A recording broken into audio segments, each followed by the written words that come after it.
Hello friends, स्वागत है आपका हमारे चैनल में। आज ये हमारा तीसरा वीडियो है सीरीज़ का। आज की वीडियो में हम लोग NTPC 29/12/2020 में फर्स्ट शिफ्ट में जो भी जीके के क्वेश्चन आए हुए हैं उनको हम लोग देखेंगे। तो अगर ये सीरीज़ आपको पसंद आ रही है तो इस चैनल को सब्सक्राइब करें और इस वीडियो को लाइक करें, जिससे हमें आगे वीडियो बनाने का मोटिवेशन मिलता रहता है। तो चलिए शुरू करते हैं। तो पहला क्वेश्चन जो है वो समान विज्ञान टॉपिक से है। तो आइए देखते हैं पहला क्वेश्चन। निम्न में से किस रक्त समूह वाले लोगों को सार्वभौमिक प्राप्तकर्ता माना जाता है? प्राप्तकर्ता किसे माना जाता है? तो AB+ वाले को, AB+ वाले को प्राप्तकर्ता माना जाता है। इसका डिस्कशन देखते हैं। यहाँ पे इसका एक चार्ट दिया हुआ है। फिर इसमें AB रक्त समूह वाले लोगों को सार्वभौमिक प्राप्तकर्ता माना जाता है। और फिर रक्त समूह के बारे में सर्वप्रथम कार्ल लैंडस्टीनर ने बताया था। अगला क्वेश्चन देखते हैं। अगला क्वेश्चन है, रॉबर्ट हुक ने किसकी खोज की थी? तो रॉबर्ट हुक ने कोशिका की खोज की थी। इसका डिस्कशन देख लेते हैं। रॉबर्ट हुक ने कोशिका की खोज की थी। जैनसन तथा हंस ने कोशिका के संबंध में पहला विवरण दिया था। फिर MJ सिल्डेन तथा स्वान ने सर्वप्रथम कोशिका सिद्धांत को प्रतिपादन किया था। फिर JE पुरकिंजे ने कोशिका के घटकों को प्रोटोप्लाज्मा का नाम दिया था। लाइसोसोम की खोज डी डुवे ने 1955 ईस्वी में किया था। लाइसोसोम को आत्महत्या की थैली भी कहते हैं। फिर माइटोकॉन्ड्रिया को ऊर्जा गृह कहा जाता है। अगला क्वेश्चन देखते हैं। अगला क्वेश्चन है, थुम्बा को किसकी उपस्थिति के कारण रॉकेट लॉन्च के लिए आदर्श स्थल के रूप में चुना गया था? तो थुम्बा को जो है इक्वेटोरियल इलेक्ट्रोजेट्स की उपस्थिति के कारण जो है चुना गया था। इसका डिस्कशन देखते हैं।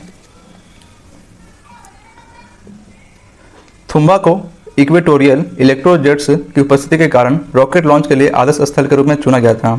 अब है Thumba equatorial rocket launching station की स्थापना जो है 1962 ईस्वी में किया गया था। फिर भारतीय अंतरिक्ष अनुसंधान संस्थान इसरो की स्थापना 15 अगस्त 1969 ईस्वी को हुआ था। फिर है हमारा इसरो का मुख्यालय बेंगलुरु में है और वर्तमान में इसके निदेशक के सिवान है।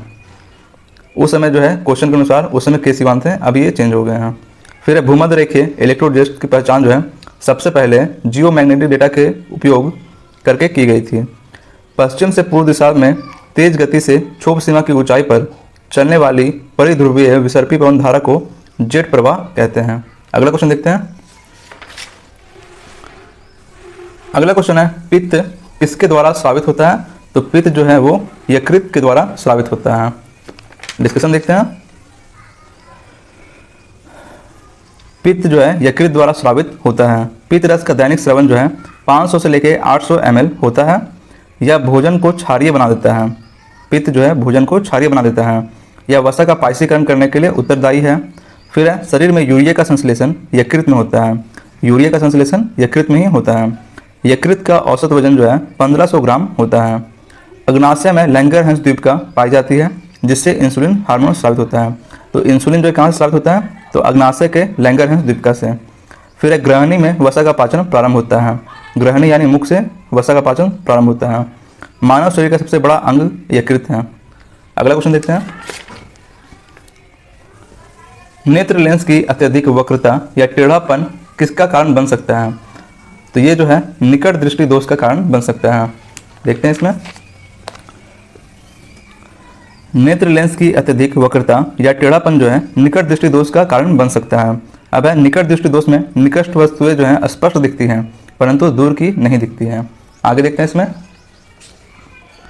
निकट दृष्टि दोष में लेंस की वक्रता त्रिज्या या फोकस दूरी कम हो जाती है या क्षमता जो है बढ़ जाती है। इसमें प्रतिबिंब रेटिना से पहले ही बन जाता है। फिर है निकट दृष्टि दोष के विवरण के लिए निवारण के लिए अवतल लेंस का उपयोग किया जाता है। फिर है दीर्घ दृष्टि दोष में लेंस की वक्रता त्रिज्या या फोकस दूरी बढ़ जाती है या क्षमता कम हो जाती है। इसमें प्रतिबिंब जो है रेटिना के बाद बनता है। निकट में रेटिना के पहले और दीर्घ में रेटिना के बाद बनता है। इस दृष्टि दोष को दूर करने के लिए उत्तल लेंस का उपयोग होता है।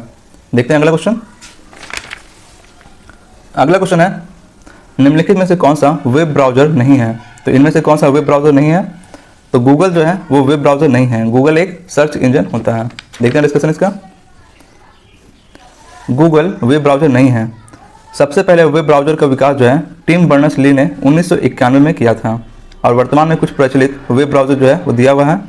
यहाँ पे है पहला internet explorer, Mozilla Firefox, opera, Apple safari और है गूगल क्रोम। ये सब क्या है? वेब ब्राउज़र हैं। अगला क्वेश्चन देखते हैं, चूने के पानी का रासायनिक सूत्र क्या होता है? तो चूने के पानी का होता है CaOH का होल 2, CaOH का होल 2। डिस्कशन देखते हैं, चूने के पानी का रासायनिक सूत्र CaOH का होल 2 है। फिर CaOH के होल 2 को बुझा हुआ चूना भी कहा जाता है। CaCl2 को कैल्शियम क्लोराइड कहते हैं और कैल्शियम कार्बोनेट का रासायनिक सूत्र CaCO3 है। फिर एक कैल्शियम ऑक्साइड CaO को क्विक लाइम किसको कहते हैं? कैल्शियम ऑक्साइड को। फिर CaSO4 इंटू 2H2O को जिप्सम कहते हैं और CaSO4 इंटू हाफ H2O को प्लास्टर ऑफ पेरिस कहते हैं। अगला क्वेश्चन देखते हैं, अब है समान अध्ययन से। तो देखते हैं, यूनेस्को द्वारा सांची स्तूप को विश्व धरोहर स्थल में कब घोषित किया गया था? तो सांची का स्तूप जो है 1989 ईस्वी में घोषित हुआ था। देखते हैं इसका डिस्कशन। यूनेस्को द्वारा सांची स्तूप को विश्व धरोहर स्थल में 1989 में घोषित किया गया। यूनेस्को का पूरा नाम United Nations Educational, Scientific and Cultural Organization है। यूनेस्को की स्थापना 16 नवंबर 1945 को किया गया था। वर्तमान में इसके 193 सदस्य देश, 11 सहयोगी देश एवं 2 पर्यवेक्षक सदस्य देश शामिल हैं। यूनेस्को का मुख्यालय कहाँ है? पेरिस, फ्रांस में। सांची स्तूप जो है वो मध्य प्रदेश में स्थित है। सांची स्तूप का निर्माण 3वीं शताब्दी ईसा पूर्व में सम्राट अशोक के द्वारा किया गया था। अगला क्वेश्चन देखते हैं,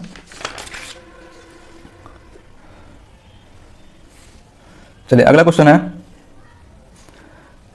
किस देश में सबसे सफल सहकारी कृषि है? तो सबसे सफल सहकारी कृषि किसमें है? तो ये है डेनमार्क में है। देखते हैं इसका डिस्कशन। डेनमार्क देश में सबसे सफल सहकारी कृषि है। सहकारी कृषि का एक ऐसा प्रकार है जिसमें कुछ किसान स्वेच्छा से संगठित होकर समानता के आधार पर अपनी अपनी भूमि मिलाकर सामूहिक रूप से खेती करते हैं। फिर डेनमार्क की राजधानी कोपेनहेगन है और डेनमार्क की मुद्रा डेनिश क्रोन है। ठीक है, अगला क्वेश्चन देखते हैं। अगला क्वेश्चन है, HTTP का पूर्ण रूप क्या है? तो ये होता है हाइपर टेक्स्ट ट्रांसफर प्रोटोकॉल। इसका डिस्कशन देख लेते हैं। HTTP का फुल फॉर्म जो है हाइपर टेक्स्ट ट्रांसफर प्रोटोकॉल होता है। फिर है HTTP वर्ल्ड वाइड वेब पर हाइपर टेक्स्ट डॉक्यूमेंट्स को एक स्थान से दूसरे स्थान पर भेजने के लिए प्रयुक्त सर्वाधिक लोकप्रिय ट्रांसफर प्रोटोकॉल है। फिर है HTTPS hyper text transfer protocol secure है, जो इनक्रिप्टेड इन टू एंड सूचना जो है सुरक्षा में उपयोगी है। फिर है टेलनेट एक टेक्स्ट आधारित संचार प्रोटोकॉल है। वर्ल्ड वाइड वेब पर संग्रहित प्रत्येक पेज जो है वेब पेज कहलाता है। अगला क्वेश्चन देखते हैं। अगला क्वेश्चन है, कांग्रेस के किस अधिवेशन में स्वराज की प्राप्ति का आह्वान किया गया था? तो ये किया गया था 1906 के अधिवेशन में। देखते हैं डिस्कशन इसका। कांग्रेस के 1906 के अधिवेशन में सर्वप्रथम स्वराज की प्राप्ति का आह्वान किया गया था। 1906 ईस्वी के अधिवेशन की अध्यक्षता जो है दादा भाई नौरोजी ने किया था।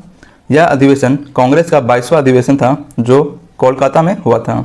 1909 ईस्वी में पार्लियामेंट्री सुधार, जिसे भारत परिषद अधिनियम भी कहा जाता है, इसके तहत पहली बार मुस्लिमों के लिए पृथक प्रतिनिधित्व का उपबंध जो है किया गया। सर्वप्रथम स्वराज शब्द का उपयोग जो है स्वामी दयानंद सरस्वती ने किया था। इसके बाद 1905 में गोपाल कृष्ण गोखले ने स्वराज शब्द का प्रयोग किया। स्वराज मेरा जन्मसिद्ध अधिकार है और मैं इसे लेकर रहूंगा, यह कथन बाल गंगाधर तिलक का था। अगला क्वेश्चन देखते हैं। अगला क्वेश्चन है, पुरातात्विक खुदाई के बारे में अर्नेस्ट मैके द्वारा लिखित पुस्तक का नाम क्या है? तो उनके द्वारा लिखित पुस्तक है further equations at Mohenjodaro. Further equations at Mohenjodaro. देखते हैं डिस्कशन इसका।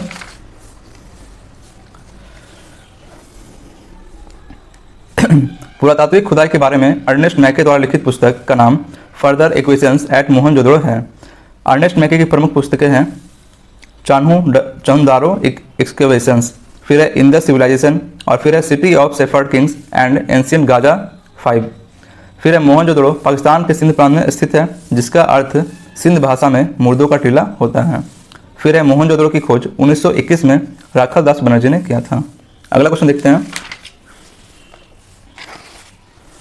अगला क्वेश्चन है, जापान में जापान के सम्राट अकिहितो द्वारा राजगद्दी के त्याग के साथ शुरू हुए साम्राज्यिक युग को किसके रूप में जाना जाता है?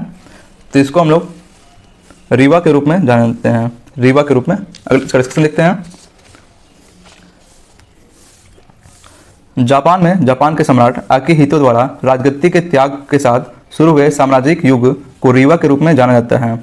इससे पहले जापान में हिसो युग था। हिसो युग का मतलब शांति प्राप्त करना, जबकि रीवा युग का मतलब जो है ऑर्डर और हारमोनी है। जापान के वर्तमान सम्राट अकिहितो के पुत्र नारुहितो हैं। अगला क्वेश्चन देखते हैं। भारत की पहली सुपरफास्ट ट्रेन का नाम क्या है? तो ये है डेक्कन क्वीन। सबसे पहली सुपरफास्ट ट्रेन डेक्कन क्वीन। इसका डिस्कशन देख लेते हैं। भारत की पहली सुपरफास्ट ट्रेन का नाम डेक्कन क्वीन है। डेक्कन क्वीन भारत में बिजली से चलने वाली पहली लंबी दूरी की ट्रेन है। भारत में सर्वप्रथम रेल की शुरुआत लॉर्ड डलहौजी के शासनकाल में 16 अप्रैल 1853 को 34 किलोमीटर किया गया था, जिसका नाम क्या था? Black beauty. भारतीय रेलवे बोर्ड की स्थापना मार्च 1905 में किया गया था। 16 अप्रैल को रेल दिवस एवं 10 से 16 अप्रैल को रेल सप्ताह मनाया जाता है। अगला क्वेश्चन देखते हैं। अगला क्वेश्चन है, किस प्रसिद्ध लेखिका ने माधवी कुट्टी उपनाम का इस्तेमाल किया है? तो ये है कमला दास। इसका डिस्कशन देख लेते हैं। कमला दास ने माधवी कुट्टी उपनाम का इस्तेमाल किया है। कमला दास अंग्रेजी एवं मलयालम भाषा की भारतीय लेखिका थीं। कमला दास को 1984 ईस्वी में नोबेल पुरस्कार के लिए नामित किया गया और इन्हें 1985 में साहित्य अकादमी पुरस्कार से सम्मानित किया गया था। अगला क्वेश्चन देखते हैं। आदर्श ग्राम योजना के प्रेरणा स्रोत कौन है? तो आदर्श ग्राम योजना के प्रेरणा स्रोत महात्मा गांधी हैं। इसका डिस्कशन देखते हैं। सांसद आदर्श ग्राम योजना के प्रेरणा स्रोत महात्मा गांधी हैं। सांसद आदर्श ग्राम योजना की शुरुआत नरेंद्र मोदी ने जयप्रकाश नारायण की जयंती पर 11 अक्टूबर 2014 को शुरू किया था। फिर प्रमुख योजना और इसका शुरुआत जो है वो दिया हुआ है, देखते हैं। डिजिटल इंडिया, इसका शुरुआत हुआ था 1 जुलाई 2015 को। प्रधानमंत्री जन धन योजना, इसका हुआ था 28 अगस्त 2014 को। स्वच्छ भारत मिशन, ये हुआ था 2 अक्टूबर 2014 को। Make in India 25 September 2014। Atal pension योजना 9 मई 2015। बेटी बचाओ बेटी पढ़ाओ 22 जनवरी 2015 हरियाणा के पानीपत से शुरू हुआ था। फिर है सुकन्या समृद्धि योजना, ये है 22 जनवरी 2015 को शुरू हुआ था। आगे इसमें है हृदय योजना। हृदय योजना का 21 जनवरी 2015 को उद्देश्य इसका था हेरिटेज सिटीज का विकास करना। फिर है उड़ान योजना, इसका हुआ था 27 अप्रैल 2017 को। अगला क्वेश्चन देखते हैं। इनमें से भारत की किस व्यवसाय ने निर्वाचित स्थानीय सरकारी निकायों के सृजन की पहल की थी? तो ये क्या था? लॉर्ड रिपन ने किया था। देखते हैं। लॉर्ड रिपन ने निर्वाचित स्थानीय सरकारी निकायों के सृजन की पहल की थी। लॉर्ड रिपन ने 1882 ईस्वी में वर्नाक्यूलर प्रेस एक्ट को समाप्त किया, जिसे वायसराय लिटन ने 1878 ईस्वी में पास किया था। फिर है लॉर्ड रिपन ने सिविल सेवा में प्रवेश की अधिकतम आयु जो है 19 वर्ष से बढ़ाकर 21 वर्ष कर दिया था। लॉर्ड रिपन के समय ही सर्वप्रथम 1881 ईस्वी में नियमित जनगणना करवाई गई थी। इन्होंने स्थानीय स्वशासन की शुरुआत की थी। फिर है लॉर्ड बेबल के समय कैबिनेट मिशन मार्च 1946 में भारत आया था।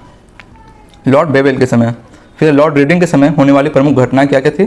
तो पहला था 1921 का मुपला विद्रोह, 1923 का स्वराज पार्टी की स्थापना, 5 फरवरी 1922 को चौरी चौरा घटना। ये सब हुआ था लॉर्ड रीडिंग के समय।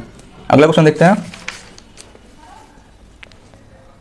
रूर क्षेत्र जो है किसका सबसे महत्वपूर्ण औद्योगिक क्षेत्र है? तो रूर जो है जर्मनी का सबसे महत्वपूर्ण औद्योगिक क्षेत्र है। देखते हैं। रूर जर्मनी का सबसे महत्वपूर्ण औद्योगिक क्षेत्र है। कोयला जर्मनी का सर्वप्रमुख खनिज है, जिसका प्रमुख उत्पादन रूर बेसिन से होता है। फिर है रूर बेसिन में बिटुमिनस कोयला मिलता है।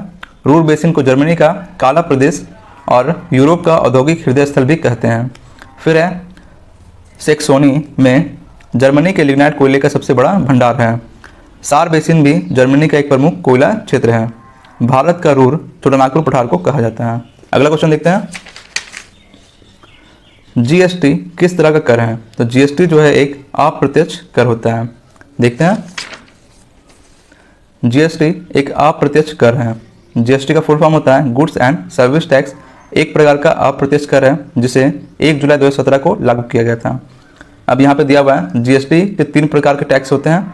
एक होता है CGST, इसमें केंद्र सरकार द्वारा राजस्व एकत्र किया जाता है। SGST, इसमें राज्य में बिक्री के लिए राज्य सरकारों द्वारा राजस्व एकत्रित होता है। IGST, इसमें अंतर्राष्ट्रीय बिक्री के लिए केंद्र सरकार द्वारा राजस्व एकत्रित होता है। अब यहाँ पे प्रत्यक्ष कर कौन कौन से हैं वो देखिए। प्रत्यक्ष कर वह कर है जिसमें कर को प्रारंभिक भुगतान करने वाले व्यक्ति ही कर का अंतिम भार वहन करता है, जैसे आयकर, निगम कर, संपत्ति कर, उपहार कर आदि।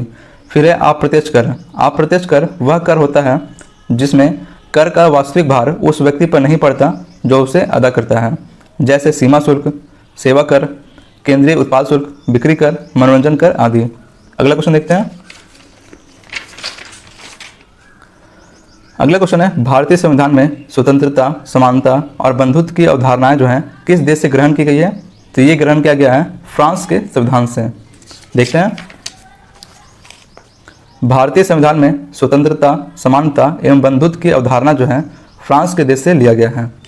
अब संविधान के स्रोत जो है कहाँ से लिया गया वो देखते हैं। तो ब्रिटेन से लिया गया है संसदीय शासन प्रणाली, एकल नागरिकता, द्विसदनीय व्यवस्था। अमेरिका से लिया गया है मूल अधिकार, उपराष्ट्रपति का पद, उच्चतम न्यायालय और उच्च न्यायालय के न्यायाधीशों को पद से हटाने की व्यवस्था और राष्ट्रपति पर महाभियोग अमेरिका से लिया गया है। आयरलैंड से राज्य के नीति निर्देशक सिद्धांत, राज्यसभा के लिए सदस्यों का नामांकन, ये कहाँ से है? आयरलैंड से। कनाडा से लिया गया है संघीय व्यवस्था। ऑस्ट्रेलिया समवर्ती सूची, संसद के दोनों सदनों की संयुक्त बैठक, ये बहुत इंपॉर्टेंट है, ये सब ऑस्ट्रेलिया से लिया गया है। जर्मनी का वाइमर संविधान से आपातकाल के समय मूल अधिकारों का स्थगन। अगला क्वेश्चन देखते हैं। अगला क्वेश्चन है, 1857 के विद्रोह के दौरान भारत में ब्रिटिश महिलाओं को समर्पित एक पेंटिंग इन मेमोरियम किसने बनाई थी? तो ये बनाई थी जोसेफ नोएल पैटर्न ने बनाई थी। इसका डिस्कशन देखते हैं।